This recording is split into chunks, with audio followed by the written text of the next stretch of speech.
नमस्कार, मैं हिंदी अध्यापिका राजबाला।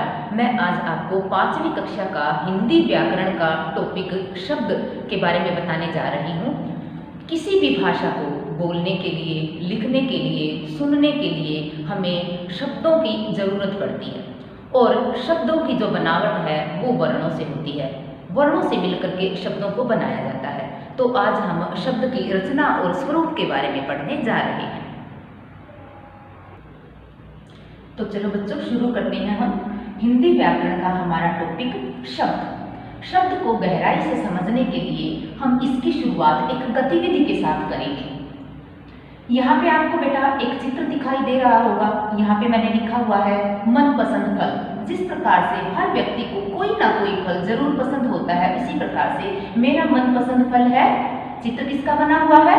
आम। तो मेरा मनपसंद फल कौन सा है? आम। तो हमें एक नया शब्द मिल गया है बेटा और उसको मैं यहाँ पे लिख देती हूँ आम।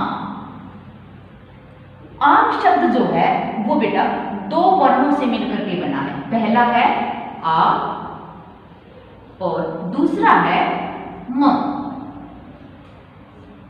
आपको बेटा दूसरा चित्र भी दिखाई दे रहा होगा। यहाँ पे दूसरा चित्र किसका है बेटा? दूसरा चित्र है एक फूल का। इस फूल का नाम क्या है? इस फूल का नाम है कमल। कमल मेरा मनपसंद फूल है। आपका भी कोई मनपसंद फूल होगा तो आप उसका नाम भी लिख सकते हैं। मुझे जो पसंद है वो कमल पसंद है। हमें एक नया शब्द मिल गया है बेटा, इसको हम यहाँ पे लिख लेते हैं और ये है कमल। कमल शब्द जो है वो हमारा 3 वर्णों से मिलकर के बना है। क जमा म जमा ल। क म ल। तीसरा चित्र हमें बेटा किसी पुस्तक का, किसी किताब का दिखाई दे रहा है बेटा। उस किताब के ऊपर लिखा हुआ भी आपको दिखाई दे रहा होगा। उसके ऊपर क्या शब्द लिखा हुआ बेटा?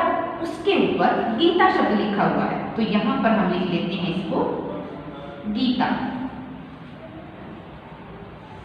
बेटा ये गीता शब्द है, ये भी 2 वर्णों के मेल से बना है। पहला है गी और दूसरा है ता। इस प्रकार से हमने देखा बेटा कि शब्द जो हैं वो वर्णों के मेल से बनते हैं। ये हमारा शब्द है बेटा आम।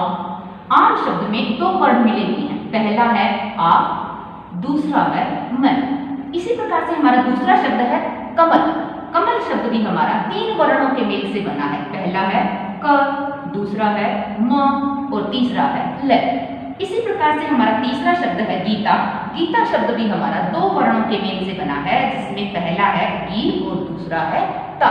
इस प्रकार से हम देख पा रहे हैं बेटा कि हमारे जो शब्द हैं वो वर्णों के मेल से बनते हैं। वर्णों को जोड़ करके ही शब्द बनाया जाता है। तो अब हम बेटा शब्द की परिभाषा समझ लेते हैं। अब हम शब्द की परिभाषा को लिखेंगे।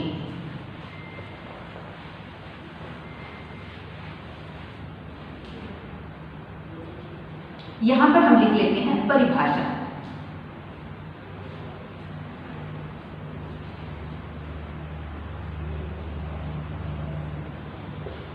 परिभाषा है हमारी वर्णों के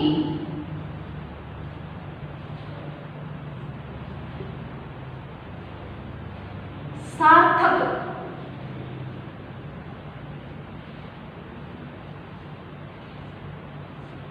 मेल से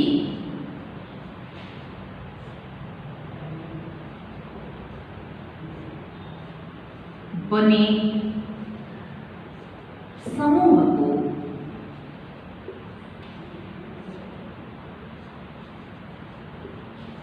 शब्द कहते हैं।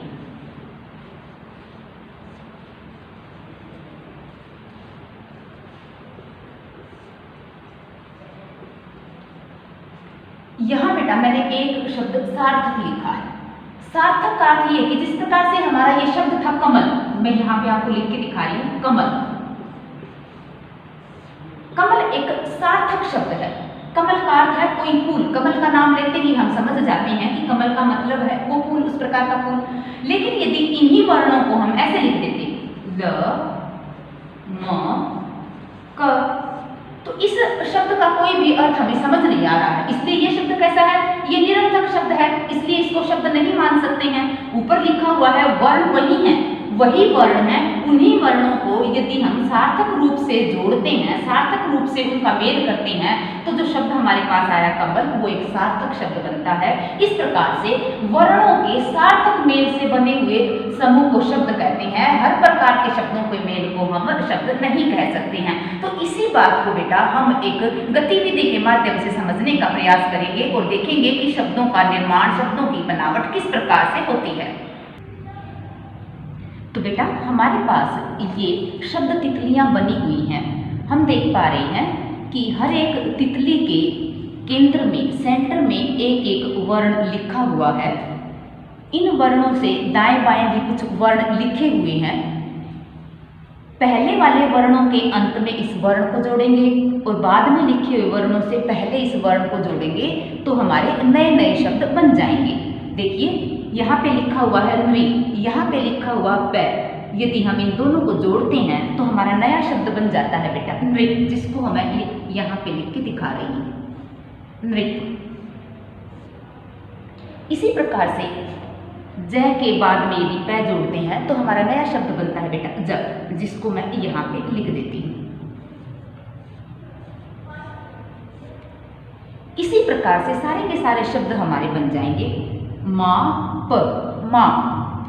अब यहाँ लिखे हुए जितने भी वर्ण हैं उनको हम प के बाद जोड़ेंगे। प ता, पता। प ह ल, पहल। प व न, पवन। इसी प्रकार से जितनी भी तितलियां दी हुई हैं इन सब में बीच में कोई वर्ण दिए हुए हैं, दाएं बाएं भी वर्ण दिए हुए हैं, जिनको जोड़ करके हम नए नए शब्दों का निर्माण कर सकते हैं। जैसे दूसरा देख लीजिए श। श से पहले बारी लिखा हुआ है, बारी श। वंश, बंदिश। बाद वाले जो शब्द हैं ये इसके बाद जोड़ेंगे। शहर, शहद, शरीफा। इसी प्रकार सभी तितलियों के अंदर ये लिखे हुए हैं जिनसे जोड़ करके हम नए शब्दों का निर्माण कर सकते हैं। सबसे अंतिम तितली को एक बार देख लेते हैं हम। आपको यहाँ पे दिखाई दे रहा होगा कि यहाँ बीच में मैंने ड़ लिखा हुआ है और शुरू में मैंने कुछ वर्ण लिखे हुए हैं, लेकिन बाद में जो जगह है वो खाली छोड़ दी है। इस जगह पे कुछ नहीं लिखा हुआ है। तो बेटा इसके सेंटर में जो आया है वो है हमारा ड़।